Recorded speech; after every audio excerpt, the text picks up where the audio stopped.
स्वागत है आप सभी का इस वीडियो में। तो आज हम लोग इस वीडियो में देखने वाले हैं क्लास 10th का साइंस का हीट एंड टेम्परेचर का आखिरी वीडियो। ठीक है, इसके पहले हमने 3-4 वीडियोस में जो है हीट क्या है, टेम्परेचर क्या है, ये सारी की सारी बातें हम लोगों ने देख ली है। तो आज का जो वीडियो का हमारा टॉपिक है वो है heat expansion in liquid. Heat expansion in liquid. ठीक है, कि जब हम लोग लिक्विड को हीट सप्लाई करते हैं तो उसका जो है एक्सपांशन कैसे होता है उसको हम लोग समझते हैं। ठीक है, अगर मान लो हमारे पास एक बर्तन है, उस बर्तन में पानी है और उसको हम लोग गर्म करते हैं, तो आप सबको पता होगा कि जब भी हम लोग बर्तन को गर्म करते हैं तो जो पहला हीट जो जाता है वो किसको जाता है? बर्तन को जाता है, यूटेंसिल को जाता है। तो पहला जो एक्सपांशन होता है वो किसमें होता है? उस यूटेंसिल या उस बर्तन में जो है होता है। देन उसके बाद आगे का जो हीट सप्लाई होता है वो किसको जाता है? लिक्विड को जाता है। मतलब कहने का ये है कि जैसे मान लेते हैं कि हमारे पास जो इस तरीके से एक यूटेंसिल है, ठीक है, इस तरीके से एक यूटेंसिल है और इसको हम लोग क्या कर रहे हैं, नीचे से जो है इसको किसी हीट सोर्स के थ्रू जो है हम लोग इसको गर्म कर रहे हैं। तो जब हम गर्म करेंगे तो पहला जो हीट जो सप्लाई होगा वो किसको होगा? इस यूटेंसिल को होगा और यूटेंसिल क्या होगा? एक्सपांशन करेगा। फिर उसके बाद जो भी एक्स्ट्रा हीट हम लोग सप्लाई करते जाएंगे वो इसमें जो प्रेजेंट जो लिक्विड है वो लिक्विड क्या होते जाएगा, उसको हीट जो है मिलता जाएगा। तो इसीलिए जो हीट एक्सपांशन होता है लिक्विड में वो दो तरीके का जो है होता है। एक होता है आपका अपरेंट एक्सपांशन और दूसरा होता है आपका रियल एक्सपांशन। सो हम लोग यहां पर पहले देख लेते हैं अपरेंट एक्सपांशन क्या होता है और फिर उसके बाद जो है हम लोग क्या करेंगे, दोनों को जो है एक साथ कंबाइन करेंगे। सो रियल एक्सपांशन और अपरेंट एक्सपांशन। इसी एग्जांपल को हम लोग लेते हैं कि मान लेते हैं कि हमारे पास जो है इस तरीके से क्या है, एक हमारे पास जो है बर्तन है, ठीक है, ये यूटेंसिल है। इस यूटेंसिल में क्या है, पानी भरा हुआ है और पानी जो भरा हुआ है मान लेते हैं कि सपोज वो ए लेवल तक जो है पानी हमारा भरा है। मैंने मार्क कर दिया, उस मार्किंग किए हुए पानी तक जो है क्या है, हमारा पानी इस बर्तन में या इस यूटेंसिल में जो है इस तरीके से भरा हुआ है। अब हमने क्या किया, इस बर्तन को जो है हमने हीट सप्लाई करना जो है स्टार्ट किया। तो मैंने आपको बताया कि जब भी लिक्विड में या किसी भी यूटेंसिल में पानी रखा हुआ है या कोई भी चीज रखी हुई है, जब हम लोग उसको हीट सप्लाई करना स्टार्ट करते हैं तो पहला जो हीट जाता है वो किसको जाता है? वो जाता है उस यूटेंसिल को। तो इसमें से भी जो हीट मिलेगा पहले किसको मिलेगा? यूटेंसिल को मिलेगा और यूटेंसिल क्या हो जाएगा? वो एक्सपांड हो जाएगा। अब जब बर्तन थोड़ा सा एक्सपांड होगा तो जो पानी का जो लेवल पहले ए तक था वो गिर कर कहां आ जाएगा? आपका बी तक आएगा कि नहीं आएगा? ऑब्वियस सी बात है, पहले बर्तन ऐसा था, हीट मिला, एक्सपांड हुआ, थोड़ा सा फैल गया, तो फैल गया तो पानी का लेवल क्या होगा? नीचे जो है डाउन हो जाएगा। ठीक है, तो यहां पर एक तरीके का एक्सपांशन हुआ जो कि किसका हुआ? यूटेंसिल का हुआ। ठीक, उसके बाद जो है क्या होगा, अब यूटेंसिल जब एक्सपांड होना बंद हो जाएगा तो अब आगे जो हीट मिलेगा वो किसको मिलेगा? लिक्विड को मिलेगा। तो अब लिक्विड को जब हीट मिलेगा तो लिक्विड फिर से क्या करना चाहेगा? एक्सपांड करना चाहेगा और एक्सपांड होकर जो है बी से जंप मारकर कहां पहुंच जाएगा? सी तक जो है पहुंच जाएगा। फिर से एक बार, एक बर्तन था, उस बर्तन पे हमने ए लेवल तक पानी फिल कर दिया था, फिर हमने क्या किया, इसको गर्म करना स्टार्ट किया। जब हमने उसको गर्म करना स्टार्ट किया तो इनिशियल जो हीट सप्लाई हुआ वो किसको हुआ? यूटेंसिल को हुआ। यूटेंसिल ने क्या किया? हीट को एब्सॉर्ब किया और खुद एक्सपांड हो गया और एक्सपांड होने के कारण वाटर का लेवल ए से जो है डाउन होकर कहां पहुंच गया? बी पर पहुंच गया। देन उसके बाद जब यूटेंसिल का एक्सपेंशन खत्म हो गया तो आगे जो हम लोग हीट सप्लाई किया वो उसको किसने ऑब्जॉर्ब किया? उसके अंदर में जो लिक्विड है उसने ऑब्जॉर्ब किया और वो भी एक्सपांड हुआ। अब लिक्विड भी एक्सपांड होगा तो लिक्विड एक्सपांड होने के बाद जो है बी से जंप करके कहां पहुंच गया? सी पर जो है पहुंच गया। ठीक है, तो अब मैं आपसे पूछूं कि इस पूरे एक्टिविटी में रियल एक्सपांशन और अपरेंट एक्सपांशन क्या है या कितना हुआ, तो आप यहां पर ध्यान से देखिएगा।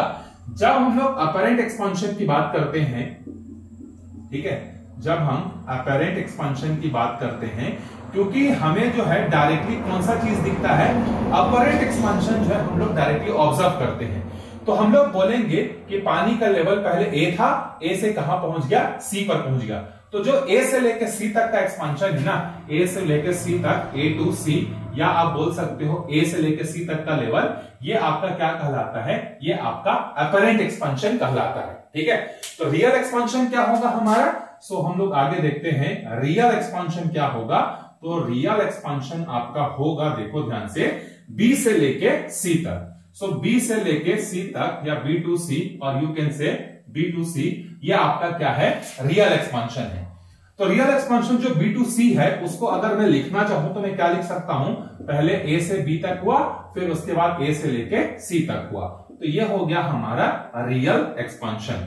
तो रियल एक्सपांशन को हम कैसे लिख सकते हैं, देखो अगर फॉर्मूला बनाना है तो real expansion is equal to AC हमारा क्या है, देखो apparent expansion. So apparent expansion plus, अब ये जो बी से लेके सी क्या बच गया, देखो ए से बी। ए से बी वाला एक्सपांशन किसका था, यूटेंसिल के एक्सपांशन के कारण हुआ था ना, सो यूटेंसिल्स एक्सपांशन। तो ये आपका बन जाएगा फॉर्मूला किसका, रियल एक्सपांशन का। सो आपको एक बात बता देता हूं मैं यहां पे, जब हम किसी भी लिक्विड के एक्सपांशन की बात करते हैं, तो जब हम रियल एक्सपांशन की बात करते हैं तो उसमें हम यूटेंसिल के एक्सपांशन को कंसिडर करते हैं, और जब हम लोग अपरेंट एक्सपांशन की बात करते हैं तो यहां पर यूटेंसिल कितना एक्सपांड हुआ उसके बारे में जो है हम लोग डिस्कशन जो है नहीं करते हैं। आई होप आपको बात समझ में आ गया होगा। एक और इंपॉर्टेंट पॉइंट है हमारा कि जो वाटर होता है ना, वाटर की एक स्पेशलिटी होती है कि ये 0 से 4 डिग्री सेल्सियस तक जो है क्या होता है, कोई भी एक्सपांशन जो है सो नहीं करता है, ठीक है। इसीलिए जो एक्वेटिक लाइफ होती है वो क्या होता है, आपका सरवाइव होता है। मतलब जो बर्फ वाले होते हैं ना, बर्फ जैसे ऊपर में बर्फ और नीचे वाटर रहता है, ये क्यों पॉसिबल है, ऊपर का टेम्परेचर आपका 0 डिग्री से भी कम है, लेकिन नीचे का टेम्परेचर क्या होता है, 4 डिग्री सेल्सियस के आसपास रहता है।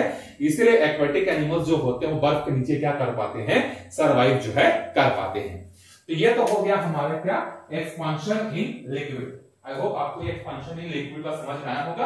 अपरेंट एक्सपांशन क्या है और आपका जो है क्या बोलते हैं, रियल एक्सपांशन क्या है, ये दोनों के दोनों बातें आपको अच्छे से जो है क्लियर हो गई होगी।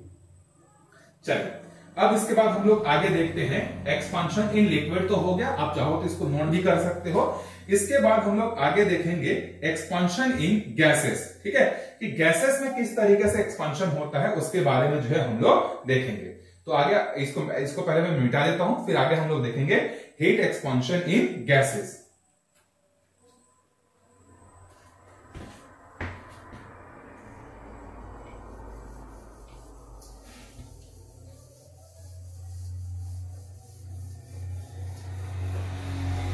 चलिए हीट एक्सपांशन इन किसके बारे में पढ़ने वाले हैं हम लोग, गैसेस।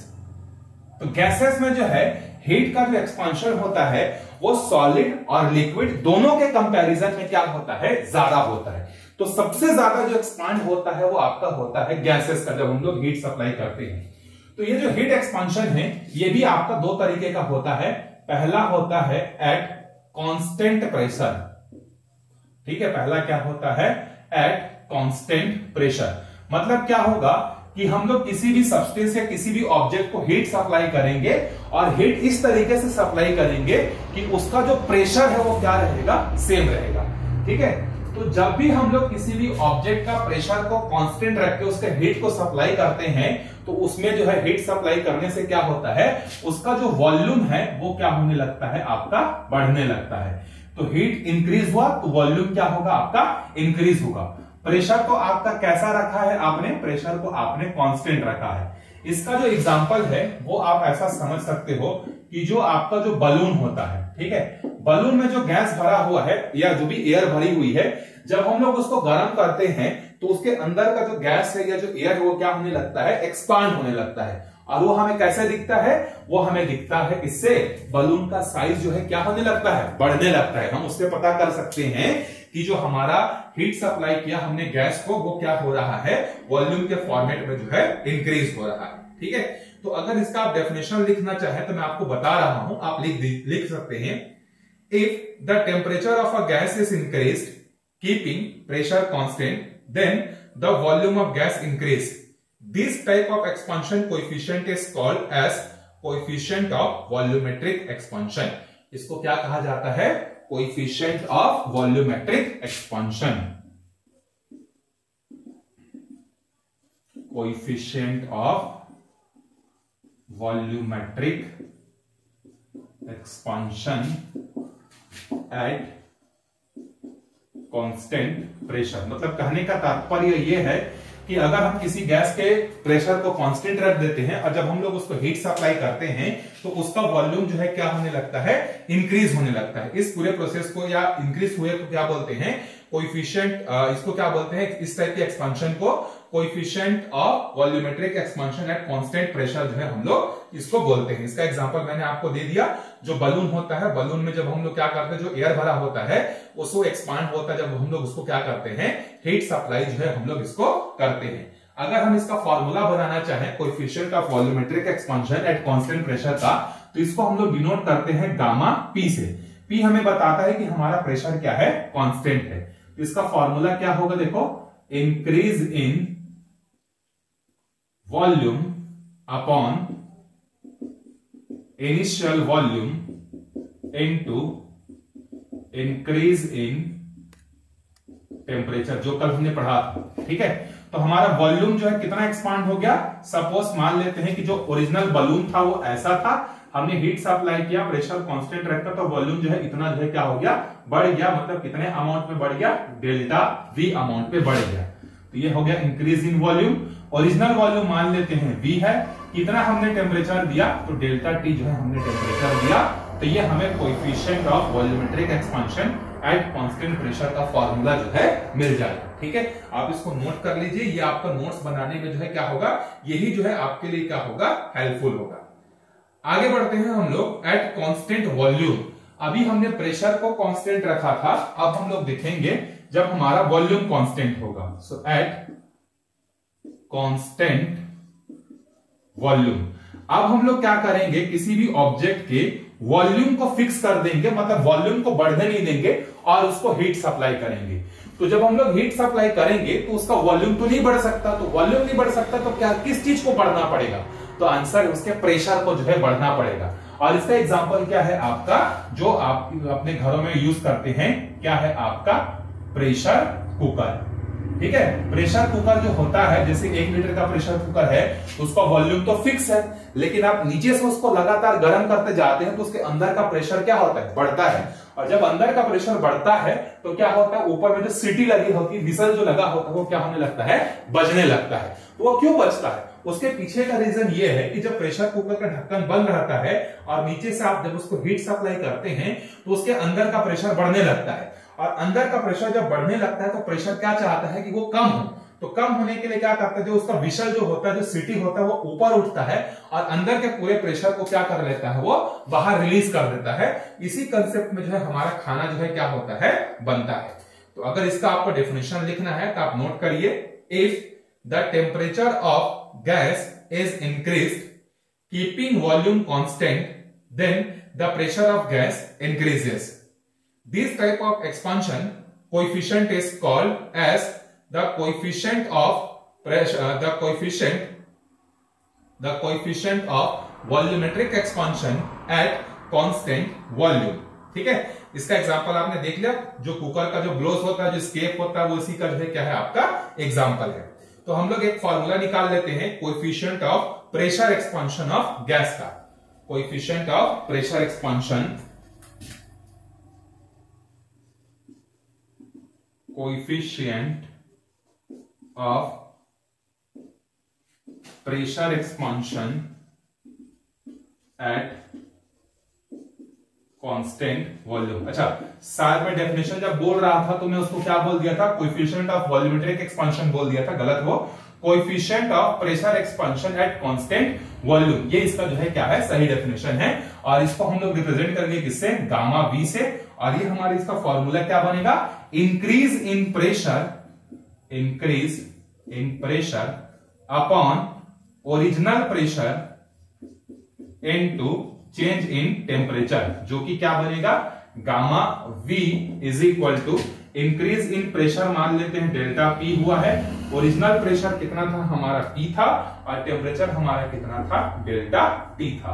तो ये हमारा क्या बन गया, दूसरा फॉर्मूला जो है बन गया। तो डेफिनेशन जो बता रहा था उसको थोड़ा सा चेंज कर लेना है ना, कोएफिशिएंट ऑफ वॉल्यूमेट्रिक एक्सपेंशन नहीं है, coefficient of pressure expansion at constant volume जो है कहा जाता है। ये दो हो गया। इसके बाद हम लोग देखते हैं चेंज इन फिजिकल स्टेट। आगे हम लोग देखेंगे चेंज इन फिजिकल स्टेट। अब सबको मालूम होगा कि किसी भी सब्सटेंस को जब हम लोग हीट सप्लाई करेंगे या उससे हीट को हम लोग एब्जॉर्ब कर लेंगे तो उसका जो फिजिकल स्टेट है वो क्या हो जाएगा, आपका चेंज हो जाएगा। इसका बेस्ट एग्जांपल है वाटर। तो हम लोग वाटर को लेकर ही क्या करेंगे, फिजिकल एक्सपांशन को या फिजिकल चेंज को जो है हम लोग देखेंगे। तो हमारा अगला टॉपिक है change in physical state. Change in physical state. So हम लोग वाटर के एग्जांपल को लेकर समझेंगे, ठीक है। उसके बाद जो है हम लोग एक ग्राफ भी जो है क्या करेंगे, ड्रॉ करेंगे, ठीक है। चलो अब देखते हैं हम लोग इसमें पहला, सपोज हमारे पास जो है मान लेते हैं यहां पर जो है आइस क्यूब है, ठीक है। यहां पर वाटर है और यहां पर मान लेते हैं वाटर वेपर है। ये तीनों में क्या रिश्ता है, ठीक है। सो ध्यान से देखना, अगर हमारे पास एक बाउल है या एक कंटेनर है जिसमें आइस रखा हुआ है, अगर मैं आइस को हीट करूंगा, ठीक है, आइस को क्या करता हूं मैं, गर्म करता हूं, तो गर्म करने से क्या होगा, आइस धीरे धीरे मेल्ट होना चालू हो जाएगा और मेल्ट होने के बाद एक ऐसा कंडीशन आएगा जब वो वाटर में क्या हो जाएगा, कन्वर्ट हो जाएगा, ठीक है। फिर वाटर को मैं फिर से अगर क्या करता हूं, हीट करता हूं, उसको हीट सप्लाई करता हूं, तो वाटर धीरे धीरे गर्म होता जाएगा और गर्म होने के बाद एक ऐसा स्थिति आएगा जब वो क्या बन जाएगा, आपका वाटर वेपर जो है बन जाएगा, मतलब भाप बन जाएगा और वो उड़ने लगेगा, ठीक है। तो ये तो हुआ आइस को गर्म करने से वाटर बनता है, वाटर को गर्म करने से वाटर वेपर बनता है। इसका उल्टा क्या है कि अगर हमारे पास वाटर वेपर है और उसको अगर हम लोग क्या कर रहे हैं, कूल कर रहे हैं, ठंडा कर रहे हैं, तो जब भाप को ठंडा करते हैं तो क्या बनता है, वाटर बनता है। इसको हम लोग क्या बोलते हैं, कंडेंसेशन प्रोसेस बोलते हैं, जिसकी वजह से बारिश होता है, ठीक है। इसके बाद पानी बन गया, पानी को और अगर कूल कर देंगे तो किसमें कन्वर्ट हो जाएगा, वो आइस में। जैसे फ्रिज में आप बर्फ बनाते हैं, कैसे बनाते हैं, पानी को रख देते हैं ट्रे में, फिर वो क्या करता है, फ्रिज जो होता है उस पानी में से हीट को बाहर निकाल लेता है और उसके हीट को अब्सॉर्ब करने के कारण वो किसमें कन्वर्ट हो जाता है, आइस में जो है वो आपका कन्वर्ट जो है हो जाता है। तो इस तरीके से तीन फिजिकल स्टेट में जो है क्या होता है, हीट या तो सप्लाई करोगे तो चेंज होगा या उससे हीट को ले लोगे तो क्या होगा, उसका फिजिकल स्टेट जो है क्या हो जाएगा, चेंज हो जाएगा। अब हमने एक चीज नोटिस किया कि जब हम लोग इस प्रोसेस को करते हैं ना, तो हमें कुछ नई चीजें या नई चीज जानकारी जो है हमें देखने को मिलती है, ठीक है। एक ग्राफ बना लेते हैं और ग्राफ की हेल्प से जो है हम लोग इसको समझते हैं। तो ये जो एक्स एक्सिस है इसमें हम लोग क्या करते हैं, हीट को बढ़ाते जाएंगे और जो वाई एक्सिस है उसके ग्राफ में हम लोग किसको चेंज करते जाएंगे, टेम्परेचर को। मतलब ये बेसिकली जो हमने ये पूरा प्रोसेस किया, उस प्रोसेस से जो हमको रिजल्ट मिला उसको हम लोग बताने वाले हैं, ठीक है। तो ये एक तरफ हमारा हीट है, जैसे जैसे हम लोग इधर जाते जाएंगे, मतलब आप समझिएगा कि हम लोग हीट को बढ़ा रहे हैं। हीट जैसे जैसे बढ़ेगा तो टेम्परेचर भी क्या होगा, बढ़ेगा। तो पहले जो हमारे पास जो आइस था वो कैसा था, सॉलिड फॉर्म में था। तो यहां पर मान लेते हैं कि सॉलिड फॉर्म में है। हमने क्या किया, इसको हीट देना चालू किया, तो हीट देना चालू किया तो इसके अंदर का टेम्परेचर क्या होने लगा, बढ़ने लगा। और एक ऐसा कंडीशन आया, O से लेके A तक हमने हीट दिया, टेम्परेचर भी बढ़ा, लेकिन अभी तक ये आइस के फॉर्मेट में ही था।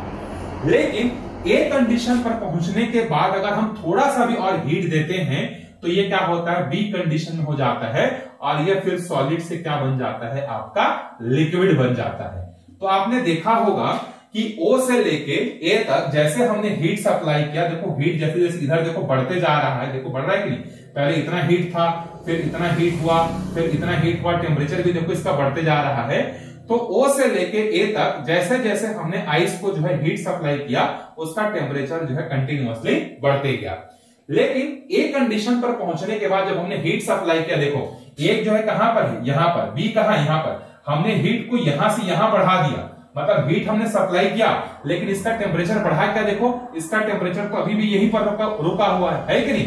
तो इनिशियली O से लेके A तक हीट बढ़ाने से टेम्परेचर भी बढ़ा, A से लेके B तक जब हमने हीट को बढ़ाया तो टेम्परेचर नहीं बढ़ा, जबकि क्या बदल गया, सॉलिड से जो है वो लिक्विड में बदल गया। अब B पॉइंट के बाद अगर हम लोग और हीट सप्लाई करना चालू करेंगे तो हम लोग पहुंच जाते हैं C पर, और हम लोग देखते हैं कि C पॉइंट तक पहुंचते पहुंचते हमने हीट सप्लाई किया, तो हीट सप्लाई करने से टेम्परेचर भी बढ़ा। लेकिन C के बाद जो है हम लोग क्या देखते हैं कि जब इसके बाद हम लोग इसको और हीट सप्लाई करके D पॉइंट तक लेकर जाते हैं तो हीट तो हम लोग दे दिए, लेकिन उसका टेम्परेचर नहीं बढ़ा। देखो सी पर जितना टेम्परेचर था बी पर भी उतना ही क्या है टेम्परेचर है, और इसके बाद वो क्या बन जाएगा आपका वेपर जो है बन जाएगा। तो इस तरीके का ग्राफ जो है हमको देखने को मिलता है जब हम लोग क्या करते हैं, पानी को जो है गर्म करते हैं। ठीक है, तो पहले क्या रहा, O पॉइंट पर सॉलिड था, O से लेके A तक हीट हमने दिया तो टेम्परेचर भी बढ़ा, लेकिन फिजिकल स्टेट चेंज नहीं हुआ। A से लेके B तक अब जब हमने हीट सप्लाई किया तो उसका जो फिजिकल स्टेट है वो सॉलिड से क्या हो गया, लिक्विड हो गया, मतलब मेल्ट हो गया। उसके बाद C से फिर हमने क्या किया, मतलब B से लेकर C तक जैसे जैसे हमने हीट बढ़ाया टेम्परेचर भी बढ़ा, लेकिन फिजिकल स्टेट जो है नहीं बढ़ा। फिर C से D तक हमने हीट को बढ़ाया तो हमने देखा कि टेम्परेचर नहीं बढ़ता है, बल्कि उसका फिजिकल स्टेट जो होता है लिक्विड से क्या बन जाता है, वेपर जो है बन जाता है। ठीक है, तो इसको हम लोग बोलते हैं ये हमारा क्या है, मेल्ट हो गया। ठीक है, आइस हमारा क्या हो गया, मेल्ट हो गया, मतलब मेल्टिंग। मतलब A से लेकर B तक जो भी हमने हीट सप्लाई किया वो उसके फिजिकल स्टेट को चेंज करने में व्यतीत हो गया।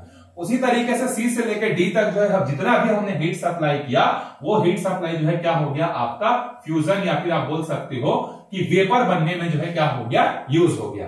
तो इसी को हम लोग बोलते हैं latent heat of fusion and latent heat of vaporisation. तो लेटेंट का मतलब क्या होता है, लेटेंट का मतलब होता है छुपा हुआ। तो जैसे देखो हमने क्या किया, A पॉइंट से B पॉइंट तक हमने देखो इतना ज्यादा हीट दे दिया, लेकिन टेम्परेचर नहीं बढ़ा। तो इतना जो हमने हीट दिया वो आपका क्या है, लेटेंट है, छुपा हुआ है। तो छुपा हुआ कहां है, सॉलिड से लिक्विड बनने में। तो लेटेंट हीट ऑफ फ्यूजन क्या होता है, वो अमाउंट ऑफ हीट होता है जब हम किसी सब्सटेंस को सप्लाई करते हैं तो वो उसके टेम्परेचर को बढ़ाने के बजाय उसके फिजिकल स्टेट को क्या करता है, चेंज कर देता है। इसी को बोलते हैं latent heat of fusion. Latent heat of vaporisation क्या होता है, तो लेटेंट हीट ऑफ वेपोराइजेशन वो अमाउंट ऑफ हीट होता है जो कि क्या होता है, किसी सब्सटेंस को सप्लाई करते हैं तो उसको टेम्परेचर को बढ़ाने के बजाय उसको लिक्विड से किसमें कन्वर्ट कर देता है, वेपर में जो है कन्वर्ट कर देता है। वो कहलाता है आपका latent heat of vaporisation.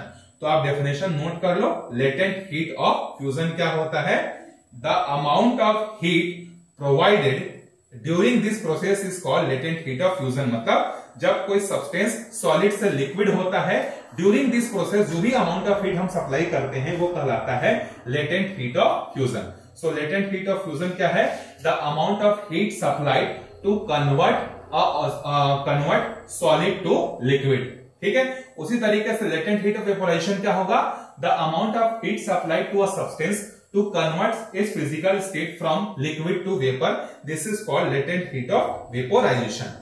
I hope आपको ये दोनों बातें अच्छे से जो है क्या हो गई होंगी, समझ में आ गई होगी। ठीक है, तो यहां पर हमारा ये चैप्टर कंप्लीट होता है।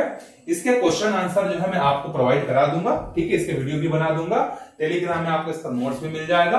तो मिलते हैं अगले वीडियो में नए चैप्टर के साथ, जहां पर हम लोग, आप बोल रहे थे कि चैप्टर 6 को पढ़ाना है करके, तो मैं पूरी कोशिश करता हूं कि नेक्स्ट वीडियो जो है चैप्टर 6 पर जो है मैं बनाऊं, आपके लिए लेकर आऊं। ये ग्राफ आप अच्छे से नोट कर लीजिए। आप डेफिनेशन अपने ओन वर्ड्स में भी लिख सकते हैं, जैसा मैं बताया हूं, जैसा बुक में दिया, जैसा नोबल में दिया है, ऐसा बिल्कुल लिखने की जरूरत जो है नहीं है। ठीक है, बस आपसे एक छोटा सा रिक्वेस्ट है, आप वीडियोस को देखते हैं लेकिन चैनल को सब्सक्राइब करने की जब बारी आती है तो आप कंजूसी करते हैं। सो बस आपसे एक ही रिक्वेस्ट है कि चैनल को सब्सक्राइब कर दीजिए, अपने दोस्तों को भी बोलिए, क्योंकि अच्छे अच्छे वीडियोस आते रहेंगे। मिलते हैं अगले वीडियो में, तब तक के लिए टाटा बाय बाय।